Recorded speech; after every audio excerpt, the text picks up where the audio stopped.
V 4. kapitole Nehemiáša, keď Sanbalát a iní videli, že Izraeliti stavajú jeruzalemské hradby, tak začali byť naštvaní, chceli sa proti nim postaviť, hovorili, že oni nič nevedia, my prídeme, my ich tam všetkých pobijeme.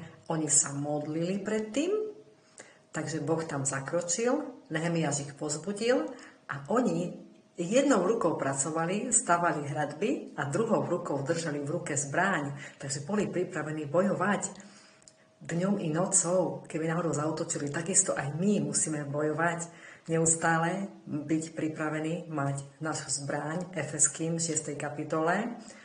A čokoľvek nám Satan nalháva, ty si neschopný, ty si neschopná, ty nebudeš spasený, ty budeš padať, ty nič nedokážeš. Nevšimať si to. Máme zbranie v rukách, Božie slovo, modlitbu, chválu.